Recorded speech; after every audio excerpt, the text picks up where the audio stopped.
எல்லாருக்கும் வணக்கம். Very good evening to one and all present here. ஒரு ரொம்ப டிஃப்ரெண்ட்டான ஒரு கேதரிங் இன்னைக்கு ஜேசிஐ தர்மபுரி சார்பாக இன்னைக்கு ஆர்கனைஸ் பண்ணியிருக்காங்க. ரொம்ப சந்தோஷமாக இருக்குது. ஏன்னா இப்படி ஒரு சிவில் சொசைட்டி ஆர்கனைசேஷன் மக்களுக்காக வேலை பார்த்துட்டு வந்துட்டு இருக்காங்க. ஸோ அவங்க சார்பாக இன்னைக்கு அப்பா அம்மா அக்கா ஃபேமிலி எல்லாரும் இங்கே இருக்காங்க. ஸோ அவங்க முன்னாடி இன்னைக்கு இந்த கேதரிங் எங்கள் மகாலட்சுமி சில்க்ஸ் எங்கள் ப்ரமிசஸில் ஆர்கனைஸ் பண்ணியிருக்கிறது ரொம்ப சந்தோஷமாகவும் இருக்குது, ரொம்ப பெருமையாக இருக்குது. So JCI entire team, organising team எல்லாருக்குமே என்னோட நன்றியை நான் தெரிவிச்சுக்கிறேன். ஸோ என்னோட எக்ஸ்பீரியன்ஸ் ஷேர் பண்ண சொல்லி பிரசிடென்ட் சார் சொன்னார். இதை வந்து கொஞ்சம் இன்ட்ராக்டிவாக வைக்கலாம் அப்படின்னு நான் நினைக்கிறேன். உங்கள் சைட்லேருந்து ஏதாவது கேட்கணும் அப்படின்னு ஆசைப்பட்டீங்க அப்படின்னா ஸோ அதுவுமே நீங்கள் please feel free to ask. So that கொஞ்சம் இன்ட்ராக்ஷன் அதிகமாக வைக்கலாம். ஸோ பேசிக்காக என்னோட குயிக்காக நான் சொல்லிடுறேன். ஒரு 5-10 மினிட்ஸ்க்குள்ளார என்னோட ஜேர்னி எப்படி இருந்திருக்கு. ஸோ இன்னைக்கு வரைக்கும் என்னோட ஸ்கூல் டேஸ்லேருந்து ஆரம்பித்து என்னோட காலேஜ் டேஸ், என்னோட பேரண்ட்ஸ், என்னோட சிஸ்டர், அவங்களோட ரோல் எந்த மாதிரி இருந்திருக்கு என்னோட க்ரோத்தில், அதை பற்றி நான் ஒரு பேசிக்காக ஒரு 5-10 மினிட்ஸ் பேசுகிறேன். அதுக்கப்புறம் we can have an interactive session. So சின்ன வயசில் பிறந்து வளர்ந்தது, ஸ்கூலிங் எல்லாம் பண்ணது எல்லாமே தர்மபுரியில் தான். ஸோ விஜய் வித்யாலயில் தான் 8th கிளாஸ் 8 வரைக்கும் இங்கே தான் நான் படித்தேன். ஸோ ஃபவுண்டேஷன் அப்படின்றது கொடுத்தது தர்மபுரி தான் எனக்கு டோட்டலாக. அந்த ஃபவுண்டேஷன் இல்லைன்னா இன்னைக்கு நான் இந்த இடத்துல நான் நின்றுட்டு இருக்க மாட்டேன். அதில் எந்த ஒரு விதமான டவுட்டும் கிடையாது. So the kind of quality education அப்பா அம்மா எனக்கு கொடுத்தது, ஸ்கூல் மூலயமா எனக்கு கொடுத்தது, அதுக்கப்புறம் இன்னைக்கு வரைக்கும் கைட் பண்ணிட்டு இருக்காங்க. ஆப்பர்ச்சுனிட்டிஸ் என்னென்ன அப்படின்றது அவங்க எப்பவுமே எனக்கு முன்னாடி வச்சிருவாங்க. இதெல்லாம் உனக்கு இருக்கிற ஆப்பர்ச்சுனிட்டிஸ், பட் எப்பவுமே ஃபோர்ஸ் பண்ணது கிடையாது. நீ இதை தான் எடுக்கணும், இதை தான் நீ பண்ணணும், அந்த மாதிரி எப்பவுமே ஃபோர்ஸ் பண்ணது கிடையாது. ஸோ சின்ன வயசுல இருந்தே அந்த ஒரு டெசிஷன் மேக்கிங் ஸ்கில்ஸ் வந்து கொண்டு வந்துட்டு இருக்காங்க. ஸோ 8th படிக்கும்போது அக்காவுக்கு டியூஷன் எடுக்கிற ஒரு மேக்ஸ் டீச்சர். ஸோ அவர் வந்து ஸ்கூலில் நான் படிச்சுட்டு இருக்கிறதெல்லாம் பார்த்துட்டு அவர் ஒரு சஜஷன் கொடுக்குறாரு. நீங்கள் இந்த மாதிரி நேஷனல் லெவல் காலேஜஸ்க்குலாம் ட்ரை பண்ணக்கூடாது, ஐஐடிஸ் இருக்குது, என்ஐடிஸ் இருக்குது, இந்த மாதிரி நேஷனல் லெவல் இன்ஸ்டியூட்ஸ்லாம் ஏன் ட்ரை பண்ணக்கூடாது அப்படின்ற மாதிரி ஒரு சின்ன ஒரு தாட் ப்ரொவோக் பண்ணுறாரு. ஸோ அப்போ வந்து அப்பாவும் யோசிக்க ஆரம்பிக்கிறார். சரி, இவன் ஸ்கூலில் நல்லா படிச்சுட்டு இருக்கான். ஆல்மோஸ்ட் பார்த்தீங்கன்னா எல்லா எக்ஸாம்ஸ்லையும் ஃபர்ஸ்ட் 3 ரேங்க்ஸ்குள்ளார தான் இருப்பான். அந்த மாதிரி தான் படிச்சுட்டு வந்தேன். ஸோ அந்த மாதிரி நல்லா படிக்கிற ஒரு ஸ்டூடெண்ட்டை ஏன் இன்னும் ப்ராப்பராக கைட் பண்ணக்கூடாதுன்ற ஒரு தாட் ப்ராசஸில் அதை பற்றின விஷயம்லாம் எக்ஸ்ப்ளோர் பண்ண ஸ்டார்ட் பண்ணாங்க. ஸோ அப்போ பார்த்தீங்கன்னா இப்போ அவர் தான் கைட் பண்ணுறது. இந்த மாதிரி ஐஐடி ஜேஇக்கெலாம் ட்ரைனிங் வந்து சென்னையில் தான் இப்போதைக்கு கொடுக்குறேன். இன்றைக்கி வந்து காலம் ரொம்ப மாறிடுச்சு. இன்றைக்கி எல்லா ஊர்லேயுமே ஐஐடி ஜே பற்றி தெரியும், ஆன்லைன் கிளாஸஸ் இருக்குது, நிறைய ஆப்பர்ச்சுனிட்டிஸ் வந்துடுச்சு. ஸோ நான் பேசியிருக்கேன் 2007-8, அந்த ஆல்மோஸ்ட் 20 years ago. ஸோ அப்போ வந்து சென்னையில் ஒரு இன்ஸ்டியூட் பற்றி சொல்கிறாங்க. ஸோ அந்த இன்ஸ்டியூட்டில் போய் ஜாயின் பண்ணிங்கன்னா நல்லாயிருக்கும், அங்கே நல்லா ரிசல்ட்ஸ் ப்ரொடியூஸ் பண்ணுறாங்க அப்படின்ட்டு. ஸோ அதனால் இங்கே அந்த காலத்தில் ஆப்பர்ச்சுனிட்டிஸ் இல்லைன்ற ஒரு கம்பல்ஷனில் வெளியே போக வேண்டியதாக இருந்தது. ஸோ 9th 12th வரைக்கும் சுங்குவார் சத்திரம் ஸ்ரீபெரும்புதூர் கிட்ட ஒரு ரெசிடென்ஷியல் ஸ்கூல், மஹரிஷி இன்டர்நேஷ்னல் ஸ்கூல்ன்ட்டுங்க. ஸோ அங்கே ஃபிட்ஜியில் ஒரு 4 years ப்ரிப்பேர் பண்ணேன். ஸோ நேஷ்னல் ரெப்யூட் இருக்கிற காலேஜுக்கு போகணுன்றது தான் ஒரு ட்ரீமாக இருந்தது. ஸோ ஐஐடி ஜேஇ, AIEEE அப்படின்னு டிஃப்ரெண்ட் காம்படிட்டிவ் எக்ஸாம்ஸ்க்கு ப்ரிப்பேர் பண்ணேன். ஸோ ஃபார்ச்சுனேட்டாக AIEEEல கிளியர் பண்ணி NIT ட்ரிச்சியில் சிவில் இன்ஜினியரிங் ஜாயின் பண்ணேன். ஸோ அப்போ ஜாயின் பண்ணும்போதுமே அங்கேயும் ஒரு டெசிஷன் மேக்கிங் ஒரு பாயிண்ட் இருந்தது. சிவில் இன்ஜினியரிங் எடுக்கிறதா இல்லை மெக்கானிக்கல் இன்ஜினியரிங் எடுக்கிறதா அப்படின்ட்டு. ஸோ என்னோட ரேங்க்குக்கு ரெண்டுமே பாசிபிளாக இருந்தது. பட் அப்போவுமே அப்பா ஒரு கைடன்ஸ் கொடுக்குறாரு. இந்த மாதிரி மெக்கானிக்கல் எடுத்த அப்படின்னா இதெல்லாம் உன்னோட ஆப்பர்ச்சுனிட்டிஸ், நீ வந்து எங்கேயாவது மாஸ்டர்ஸ் பண்ணணும், இல்லாட்டி ஏதாவது ஒரு கம்பெனியில் போய் வேலை பார்க்கணும், ஒரு சேலரிட் எம்ப்ளாய்மெண்ட் உனக்கு இருக்கும். ஸோ உன்னோட லைஃப் வந்து செக்யூராக இருக்கும். இது ஒரு part of it. So civil engineering அப்படியே எடுக்கிற அப்படின்னா நம்ம வந்து ஆல்ரெடி பிஸ்னஸில் இருக்கோம். மேபி நீ மாஸ்டர்ஸ் பண்ணிவிட்டு நீ ஓனாக ஒரு சிவில் இன்ஜினியரிங் ஃபர்ம் ஸ்டார்ட் பண்ணலாம், நீயும் பிஸ்னஸில் வரலாம். ஸோ இந்த மாதிரி 2 ஆப்ஷன் வைக்கிறாங்க. எனக்கு வந்து மனசில் வந்து சரி ஓகே மெக்கானிக்கல் தான் எடுக்கணுன்ற மாதிரி உள்ளார தோணிக்கிட்டே இருந்தது. பட் அங்கே போயிட்டு ஃபைனலாக கவுன்சிலிங் போயிட்டு ஃபைனலாக ஆப்ஷன் சூஸ் பண்ணும்போது சரி ஓகே அப்பாவோட ஃபீல்டும் இருக்குது, ஒரு பிஸ்னஸ் ஃபீல்டில் இருக்காங்க, நம்ம வந்து திரும்ப நம்ம ஊருக்கே வரலாம், நம்ம ஊருக்கு வந்து ஒரு சர்வ் பண்ணுறதுக்கு ஒரு ஆப்பர்ச்சுனிட்டி நம்மளுக்கு இருக்குன்ற ஒரு மைண்ட் செட்டில் ஃபைனலாக அங்கே போயிட்டு சிவில் இன்ஜினியரிங் மாற்றி கொடுத்து சிவில் இன்ஜினியரிங் ஃபைனலைஸ் பண்ணிட்டு வந்துட்டு ஸோ சிவில் இன்ஜினியரிங் அலாட் ஆச்சு. ஸோ ஃபர்ஸ்ட் இயர் செகண்ட் இயர்லேருந்து அப்பாவும் சஜஸ்ட் பண்ணிக்கிட்டே இருந்தார், இந்த மாதிரி சிவில் சர்வீஸும் ஒரு ஆப்பர்ச்சுனிட்டியாக வச்சிரு, சிவில் சர்வீஸும் ஒரு ஆப்ஷனாக வச்சிரு, அதுலேயும் நான் நிறையா மக்களுக்கு வந்து சேவை செய்கிறதுக்கு வந்து நிறைய ஆப்பர்ச்சுனிட்டிஸ் உனக்கு கிடைக்கும் இந்த மாதிரி சொல்லிட்டு இருக்கேன். எனக்கு வந்து ஃபர்ஸ்ட் இயர் செகண்ட் இயர் அவ்வளோ ஐடியா இல்லைங்க, அதே மாதிரி பெருசாக இன்ட்ரெஸ்ட்டும் இல்லை சொல்லப்போனால். ஸோ தேர்ட் இயரில் என்ன ஆகுது, தேர்ட் இயரில் வந்து NIT ட்ரிச்சியோட 50th year celebration golden jubilee celebrate பண்ணுறாங்க. ஸோ அங்கே வந்து ஹானரபிள் பிரசிடென்ட் ஆஃப் இந்தியா அப்போ வந்து ஸ்ரீ பிரணாப் முகர்ஜி இருந்தாங்க. ஸோ அவர் வந்து சீஃப் கெஸ்ட்டாக வரதா இருந்தது. ஸோ அவர் சீஃப் கெஸ்ட்டாக வராரு அப்படின்னோடனே டிஸ்ட்ரிக்ட் கலெக்டர், SP, DIG எல்லாருமே ரெகுலராக எங்கள் காலேஜுக்கு வராங்க. இது மாதிரி ஒரு ஸ்டூடெண்ட் டீம் ஒன்று ஃபார்ம் பண்ணாங்க, கோர் டீம் மாதிரி ஃபார்ம் பண்ணி ஸோ அந்த ஸ்டூடெண்ட் டீம் வந்து ஓவரால் ஆர்கனைசிங்கில் ஹெல்ப் பண்ணும் அந்த மாதிரி டிசைட் பண்ணிட்டு இருக்கும்போது அந்த டீமில் சிவில் டிபார்ட்மெண்ட்லேருந்து என்னையும் அதில் செலக்ட் பண்ணி வச்சுருந்தாங்க. ஸோ அவங்க பிரசிடென்ட் வந்து டைரெக்டாக கேம்பஸ் போகிறவங்க, அவங்க வந்து சாப்பரில் வருவாங்க, ஹெலிபேட்லாம் ரெடி பண்ணணும், ஹெலிபேட் ரெடி பண்ணி அவங்களோட மூவ்மெண்ட்டுக்கு வந்து என்ன மாதிரி கேம்பஸ்குள்ளார அவங்களோட மூவ்மெண்ட் சார்ட் எப்படி இருக்கும் அதெல்லாம் ப்ரிப்பேர் பண்ண சொல்கிறாங்க. ஸோ அப்போத்துலேருந்து கொஞ்சம் இன்ட்ரெஸ்ட் இருக்குது, இந்த மாதிரி எப்படி டிசைன்ஸ் பண்ணுறது, ப்ரெசன்டேஷன் எப்படி பண்ணுறது.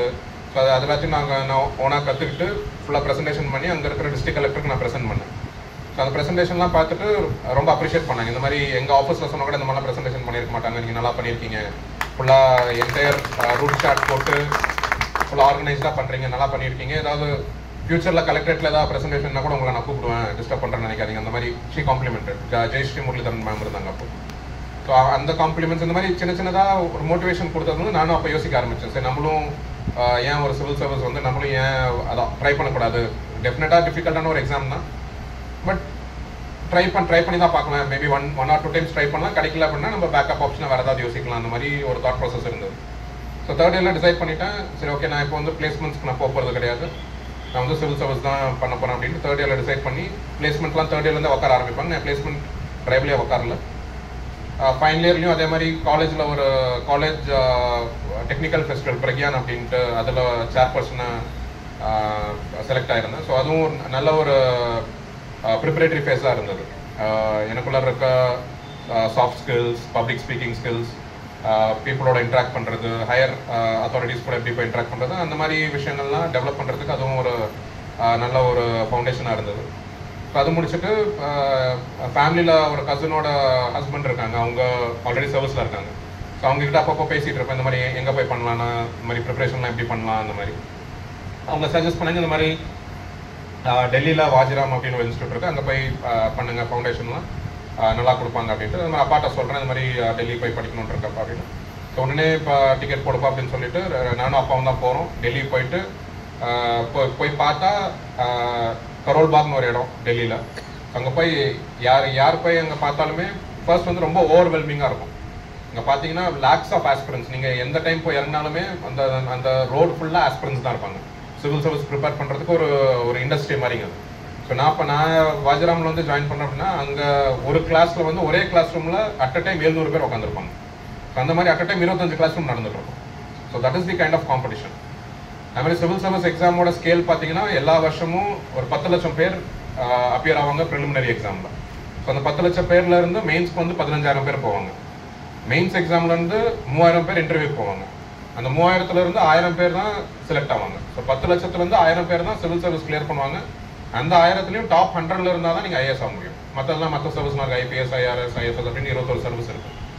ஸோ 10 lakhsலேருந்து நீங்கள் வந்து லிட்ரலாக you have to be in the top 100 IAS உங்களோட ஆஸ்பிரேஷன் அப்படின்னா. ஸோ ஃபார்ச்சுனேட்டாக அங்கே போய் ப்ரிப்பேர் பண்ணி 1 year 2016 to 17 1 year ப்ரிப்பேர் பண்ணேன். 17ல் அப்பியர் ஆனேன். வித் காட்ஸ் கிரேஸ், எல்டர்ஸ் பிளெஸிங்ஸில் ஃபர்ஸ்ட் அட்டெம்ப்ட்லேயே ஆல் இண்டியா ரேங்க் 29ல் கிளியர் பண்ணேன். ஸோ அந்த கிளியர் பண்ணதுக்கப்புறம் மேபி வாஸ் காட்ஸ் டிசையராக என்னன்னு சொல்ல முடியாதுங்க. அந்த வருஷம் வந்து தமிழ்நாடு இன்சைடர் வேகன்சி கிடையாது. ஸோ அலாட்மெண்ட்டில் இப்போ இது கவுன்சிலிங்கில் வரும்போது பார்த்தீங்க அப்படின்னா தமிழ்நாடு இன்சைடர் வேகன்சியில் கிடைக்கலைங்க. ஸோ அதனால் வெளியே போக வேண்டியது, தமிழ்நாடு டாப்பராக இருந்துமே வெளியே போக வேண்டிய ஒரு சூழ்நிலை. ஸோ அதனால் இப்போ ஒடிஷா வந்து அந்த டிஃப்ரெண்ட் ஜோன்ஸில் வந்து நாங்கள் சாய்ஸஸ் கொடுக்கணும் எங்கெல்லாம் போகணும் அப்படின்னு. தமிழ்நாடுக்கு அப்புறம் மகாராஷ்டிரா கொடுத்துருந்தேன், மகாராஷ்டிராக்கு அப்புறம் ராஜஸ்தான் கொடுத்துருந்தேன், ராஜஸ்தானுக்கு அப்புறம் ஒடிஷா வாஸ்மே 4th சாய்ஸ்.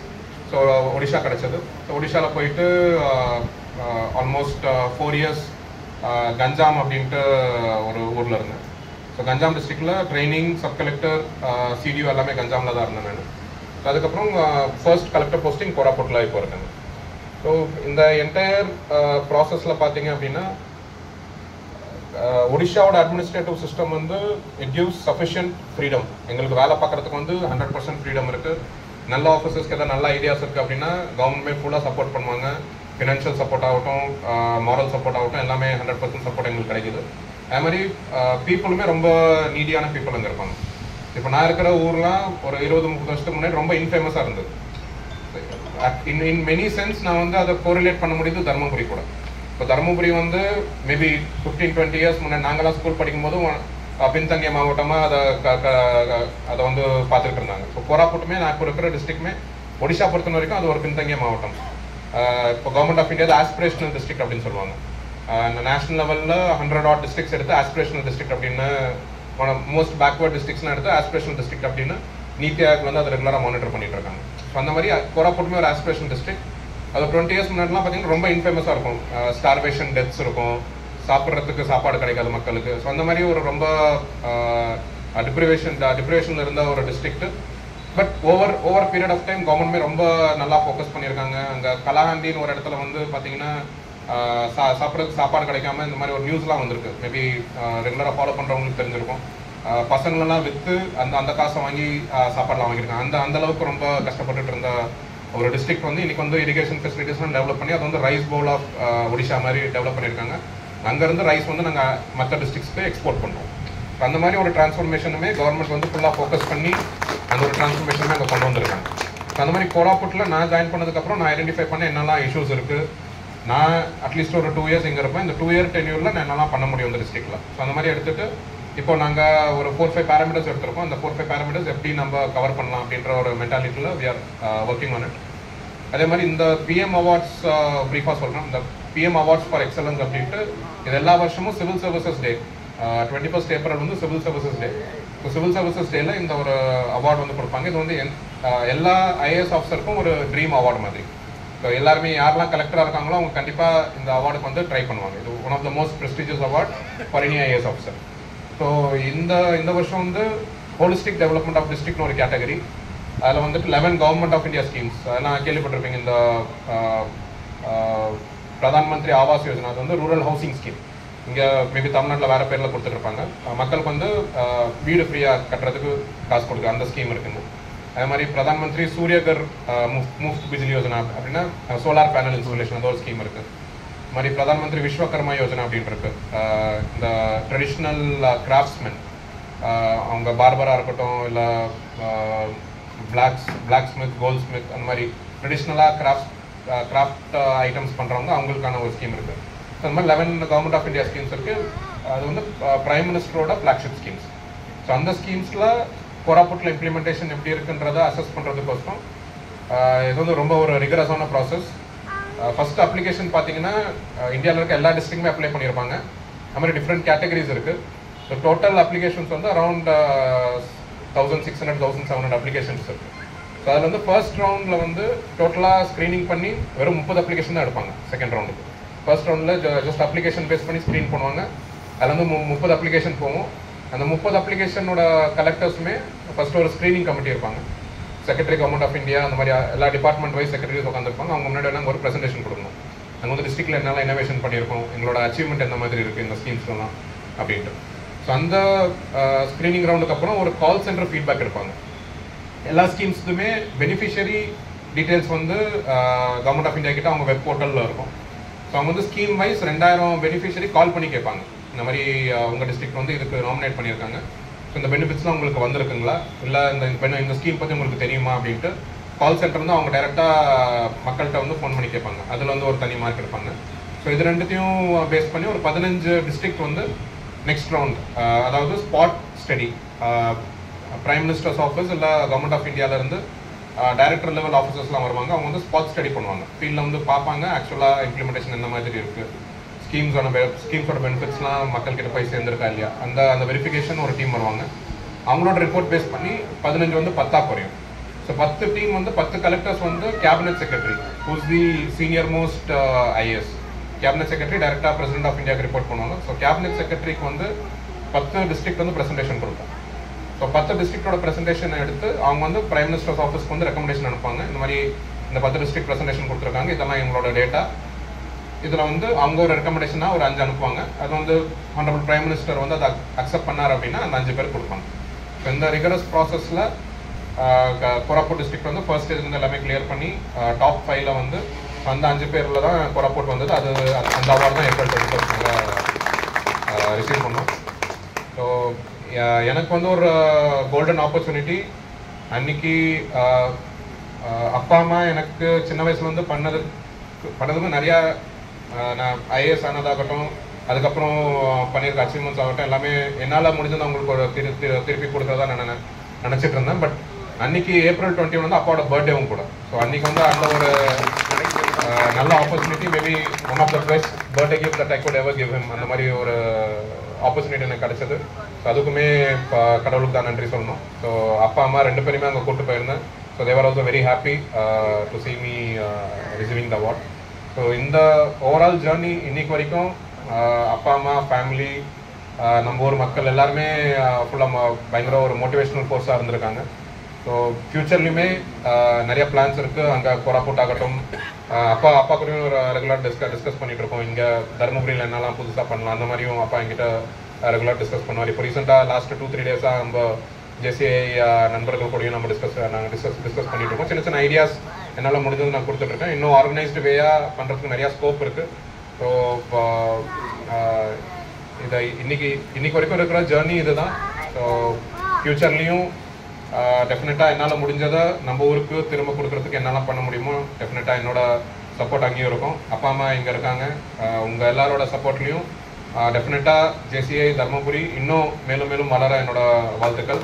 இந்த மாதிரி இப்போ ரீசெண்டாக இந்த சின்ன இனிஷியேட்டிவ்ஸ் நான் பார்த்தேன். நம்ம டிராஃபிக் அங்கே 4 ரோட்ஸில் பண்ணியிருக்கிற இந்த செட்டப் அதெல்லாம் பார்த்தோம். அது நாங்களும் பண்ணியிருக்கோம் அங்கே. பட் அது வந்து டோட்டலாக அட்மினிஸ்ட்ரேஷன் பண்ணுதுங்க. நாங்கள் ஃபண்டிங் பண்ணி நாங்கள் ஆன்லைனில் ஐடியாஸ் பார்த்து அந்த மாதிரி பண்ணியிருக்கோம். பட் இந்த மாதிரி ஃபினிஷிங், இந்த மாதிரி மக்களோட கான்ட்ரிபியூஷன், ஒரு வாலண்டரி கான்ட்ரிபியூஷனாக பண்ணது வந்து இங்கே தான் ஃபர்ஸ்ட் டைம் பார்க்குறேன், விச் இஸ் வெரி என்கரேஜிங். டெஃபினட்டாக இதை வந்து I take back lot of learnings இங்கேருந்து. டெஃபினட்டாக இதை கொண்டு போய் நாங்களும் அங்கே நிறையா சிவில் சர்வீஸ் ஆர்கனைசேஷன் கூட ரெகுலர் டச்சில் இருக்கோம். எங்கள் ஜெய்ப்பூர் சேம்பர் ஆஃப் காமர்ஸ் இருக்காங்க, நிறைய என்ஜிஓஸ் எங்களோட சேர்ந்து வேலை பார்த்துட்டு இருக்காங்க. ஸோ அவங்களுக்குமே டெஃபினட்டாக இங்கே இருக்கிற லேர்னிங்ஸ் கொண்டு போய் சொன்னால் அவங்களுமே மோட்டிவேட் ஆவாங்க அப்படின்னு கண்டிப்பாக நான் எதிர்பார்க்குறேன். ஸோ நான் எக்ஸ்பீரியன்ஸ் ஷேர் பண்ண வேண்டியது இவ்வளோ தான் இருந்தது. உங்களுக்கு ஏதாவது கேட்கணும் அப்படின்றதுனா please feel free to was. ரொம்ப எல்லாருக்கும் நன்றி. தேங்க்யூ.